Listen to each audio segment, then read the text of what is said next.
What if I told you that most people today are living in quiet defeat, not because they lack talent, but because they lack mental strength? We scroll, we compare, we envy, and then we wonder why we feel stuck, weak, or lost. We chase comfort, yet feel exhausted. We avoid pain, yet suffer daily. The truth is hard. Comfort is killing us slowly, while struggle, though harsh, holds the seed of real power. But here's the twist. The ancient Stoics knew this long before smartphones, social media, or self-help books. Marcus Aurelius, a Roman emperor and one of the greatest Stoic philosophers, once said, "You have power over your mind, not outside events.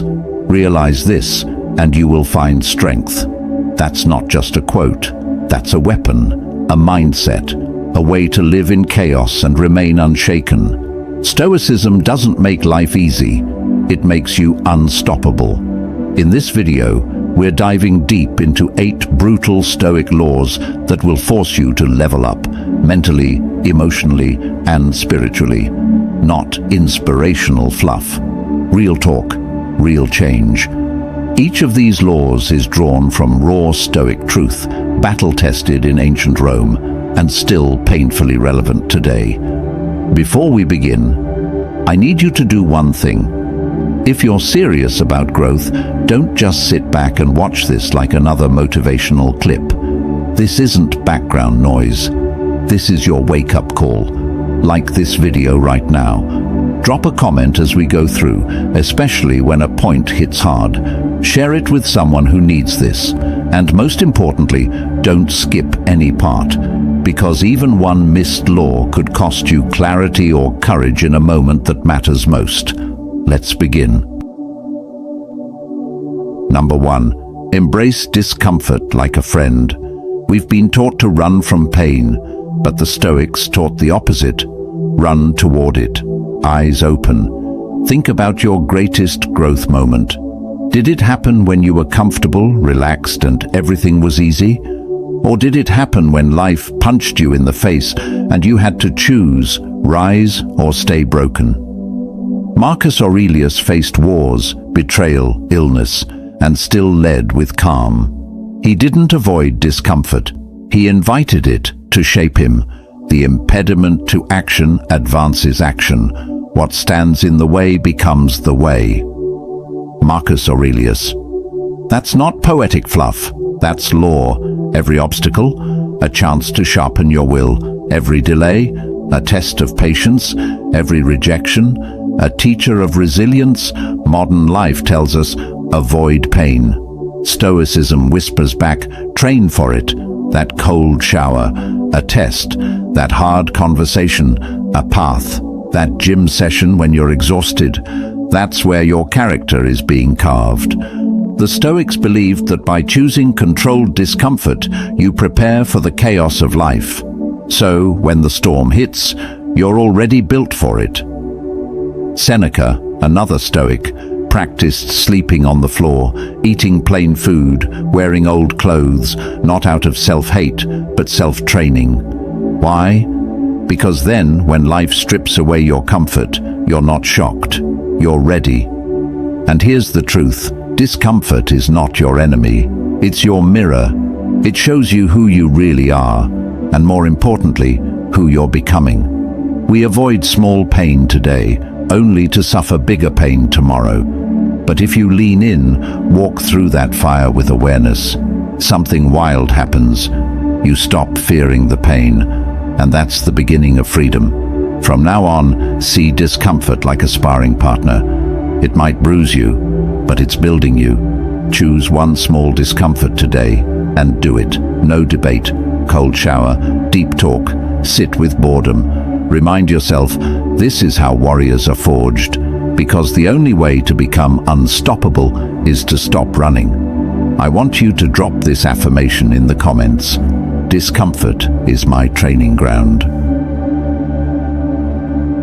Number 2, stop being owned by your emotions. How often do your emotions control your day? Someone says something rude, and you snap. Plans change, and your whole mood shifts. You feel lazy, so you skip the gym, the work, the discipline. It's not just you, it's all of us. But the brutal truth: if you are ruled by your emotions, you are a slave to them. And the Stoics believed that slavery to emotion is worse than chains on your wrists. Epictetus, a former slave turned Stoic teacher, said, "Any person capable of angering you becomes your master. They can anger you only when you permit yourself to be disturbed by them." Let that sink in. That person who cut you off in traffic, you just handed them your peace. That breakup, you handed it your identity. That one rude comment online, you gave it your joy. You see, Stoicism doesn't ask you to ignore emotions.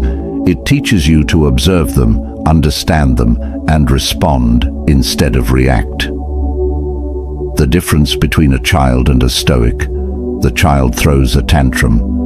The Stoic sits in the storm and thinks.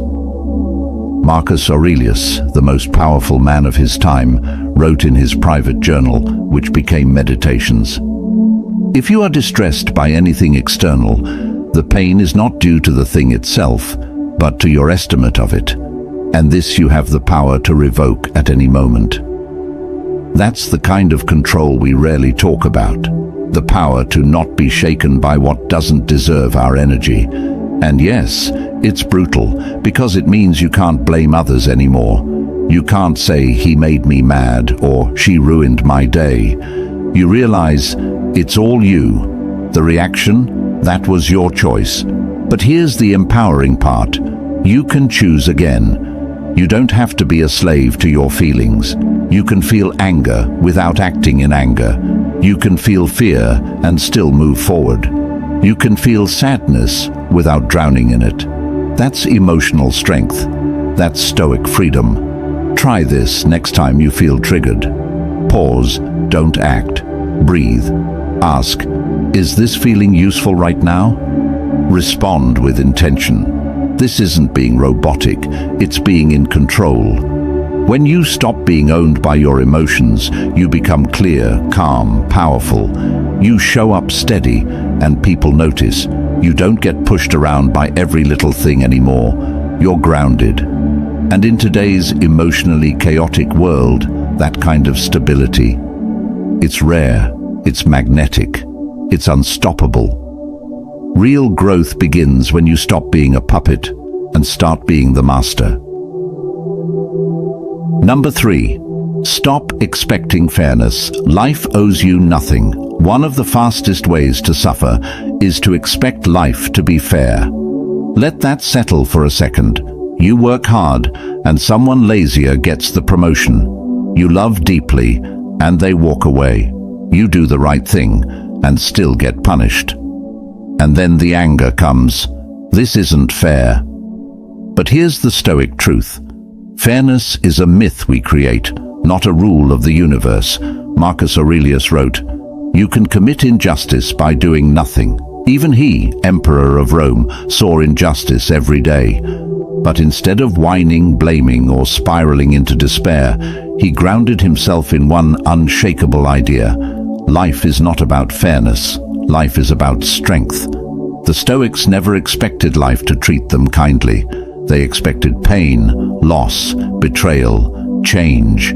And because they expected it, they were ready for it. Let's get brutally honest.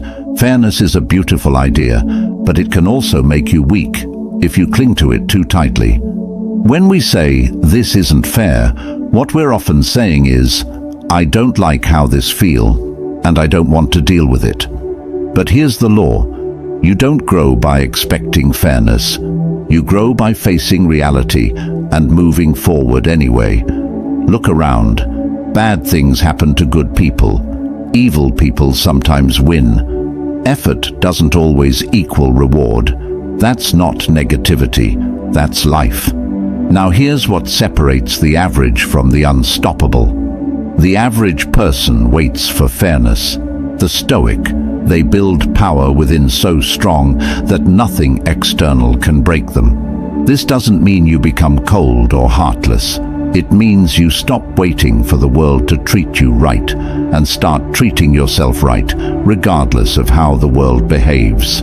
Seneca once said, "Sometimes even to live is an act of courage, especially when life seems unfair."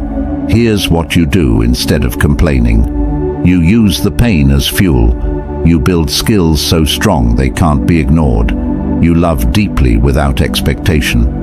You face betrayal and walk forward with dignity. The Stoic approach is radical responsibility. Not because it's always your fault, but because it's always your move. You don't get to control how life hits, but you always get to control how you respond. And that response, that grounded, calm, warrior-like response, that's what makes you unstoppable. Fairness is not promised, but freedom is earned, one powerful choice at a time. Number 4, focus on what you can control. Let go of the rest. The Stoics believed that your power lies in a very small, specific place, inside your control. Everything outside of that, let it go. Epictetus said it simply, "Make the best use of what is in your power and take the rest as it happens." Here's the trap most people fall into. They try to control other people. They try to predict the future. They obsess over outcomes, and then they wonder why they feel anxious, powerless, angry. But let's break it down. What is truly under your control? Your thoughts, your choices, your actions, your response. Everything else? Opinion, chance, uncertainty. You can't control the weather, but you can control how you dress. You can't control whether people like you, but you can control how you treat them. You can't control the economy, but you can control how much you learn, how you spend, how you prepare. That shift in focus is massive. It gives you back your power. Instead of being pulled in 100 directions by things you can't affect, you stand strong, centered in your own actions. Imagine you're in a storm at sea. The Stoic doesn't scream at the wind. He grabs the wheel and navigates the ship. That's what makes you calm when others panic, focused when others complain, disciplined when others drift. It's not about pretending the outside world doesn't matter. It's about deciding what gets your attention. And 90% of what people worry about, completely outside their control. Here's a simple practice. Every time you feel stressed, ask yourself, is this within my control? If yes, act. If no, let go. Simple, yes. Easy, nah. Powerful, absolutely. Marcus Aurelius reminds us, you have power over your mind, not outside events. Realize this, and you will find strength. And when you live this, people notice. You become unshakable, not because you control everything, but because you control yourself, no matter what happens. Number 5, practice voluntary hardship to build unbreakable will. In a world addicted to comfort, discipline becomes a superpower. The Stoics didn't wait for life to challenge them. They challenged themselves first. Not to suffer, but to strengthen. Not to punish, but to prepare.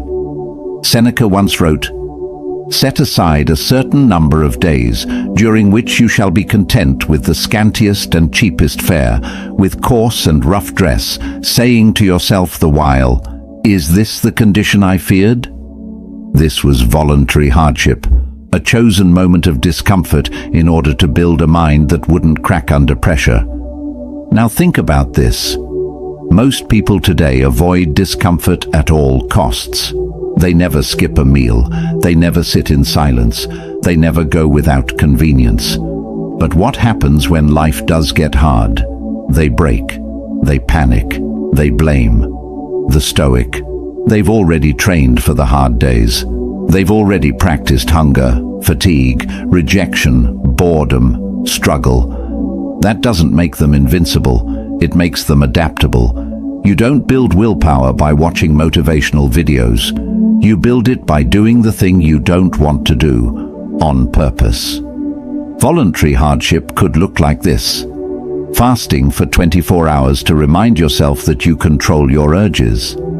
Taking a cold shower when your mind screams no. Saying no to a luxury you can afford, just to sharpen your self-restraint. Waking up early to train when your body craves the bed. These small choices, they stack, and over time, you become dangerous. Not because you're cruel to yourself, but because you realize the truth. Comfort doesn't make you stronger, challenge does. And when hardship comes, as it always does, you don't run. You smile, because you've already walked the fire by choice. Marcus Aurelius ruled during plagues, wars, and betrayals, yet he wrote with calm and clarity. Why?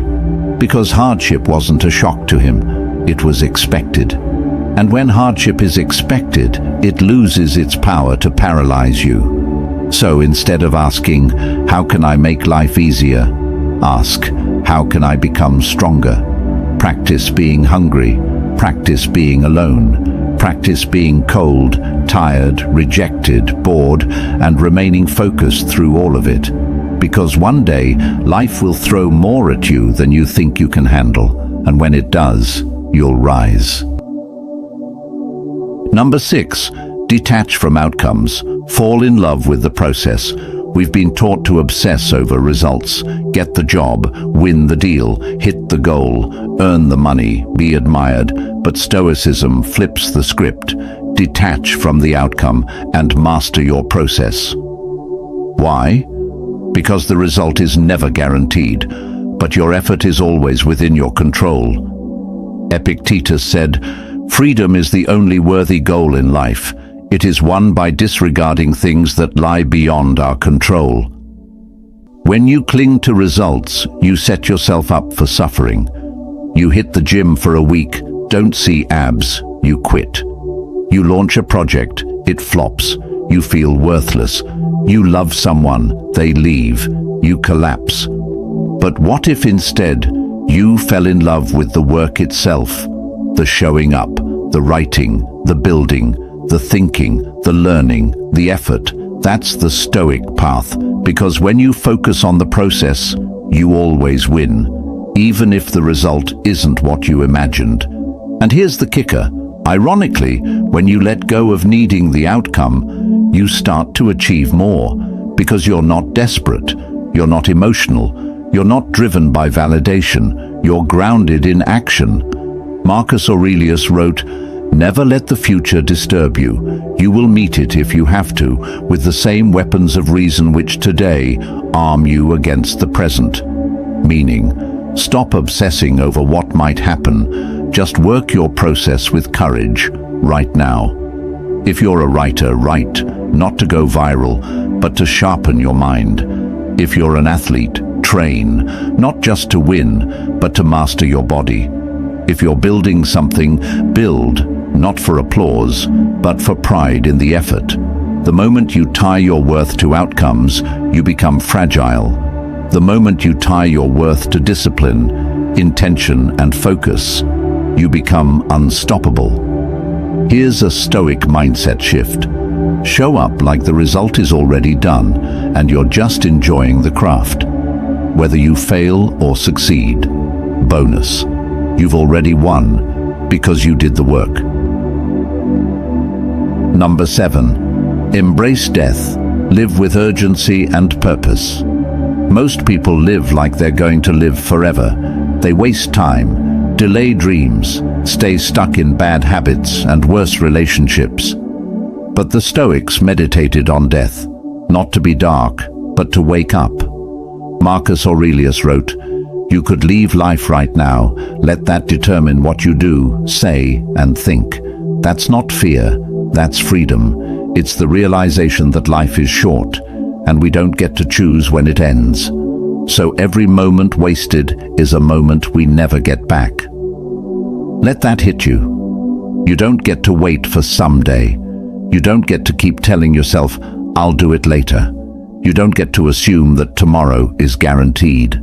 The Stoics practiced something called memento mori. Remember you will die. They didn't say it to be grim.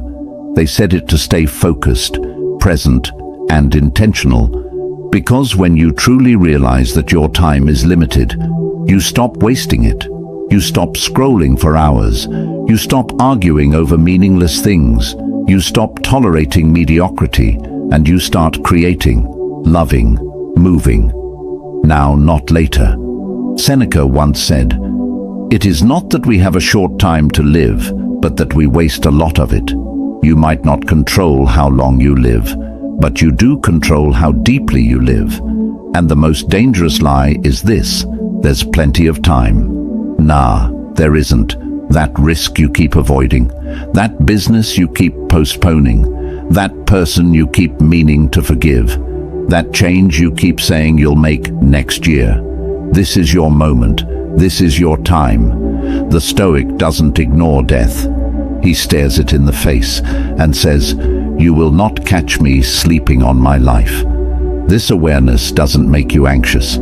It makes you alive, because the person who truly remembers death speaks truthfully, loves openly, works with urgency, lets go of ego, stops fearing failure, because the ultimate failure is a wasted life.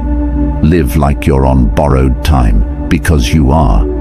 And when you do, you become magnetic, focused, powerful. You don't chase cheap validation. You move with purpose. People feel it. You feel it. Number 8, be a warrior for virtue, not approval. Let's be honest, most people live for likes, praise, attention, applause. But the Stoic doesn't move for the crowd. The Stoic moves for virtue. Marcus Aurelius said, "Just that you do the right thing, the rest doesn't matter." In other words, live with honor, even if no one sees it. Speak the truth, even if no one claps. Keep your word, even if it costs you. Train hard, even when nobody's watching. That's virtue. That's what builds a soul that can't be bought. And it's not about being perfect, it's about being principled. Now, here's the hard part. Doing the right thing is often the hard thing. It's easier to lie. It's easier to impress than to be authentic. It's easier to chase approval than to stand alone. But every time you choose what's right over what's easy, you sharpen your edge. You become someone your future self can admire. You build an identity that no one can take from you. Seneca reminds us, "I will govern my life and thoughts as if the whole world were to see the one and read the other." That's power. That's a life that doesn't crumble under pressure because it's built on integrity. In a world of image, the Stoic is real. In a world of noise, the Stoic is still. In a world of performance, the Stoic is genuine. You want to be unstoppable? Don't live for praise, live for your values. Live in a way that, even if stripped of status, money, followers, you'd still stand tall. Because the moment you stop needing the crowd, you become the kind of person they follow anyway. Be the warrior for what's right, not what's popular. And even if you walk alone, walk like it's the only path that matters. If you've made it this far, it means something deep inside you is ready to evolve, to leave behind the distractions, the weakness, the emotional chaos, and step into something greater. Not perfection, but power. Not domination over others, but mastery over yourself. That's the Stoic path. It doesn't offer you comfort. It offers you clarity. It offers you direction. It offers you a life of meaning, even when the world around you is crumbling. Marcus Aurelius, Seneca, Epictetus. They didn't write for a world that was easy. They wrote to survive storms, battles, betrayals, and death with dignity. They taught us that true strength isn't in muscles or money. It's in the man who keeps his word, the woman who faces fear without flinching, the soul who does the right thing, especially when it's the hard thing. You don't need to wait for motivation. You don't need the perfect moment. You just need to begin right now. Train your mind. Expect struggle. Detach from outcomes. Hold your principles. Live like your time is running out, because it is. And the beautiful part, you don't need applause, you don't need praise, you don't need anyone to understand you, because when you walk the Stoic path, you become unshakable from within. And that kind of strength, it's rare, it's real, and it's yours. I want you to drop this affirmation in the comments. I am becoming unshakable day by day. Now, if this message resonated with you, if something inside you lit up, if you felt a spark of truth, do not keep it to yourself. Like the video, comment your favorite law, share this with someone who's on their journey, and make sure to subscribe to the channel. We are building a community of thinkers, warriors, and real ones who want more than noise, who want to live with purpose. And remember, do not skip any parts of your life. It's all training. It's all transformation. Keep showing up. Keep choosing strength. And don't stop until you become unstoppable.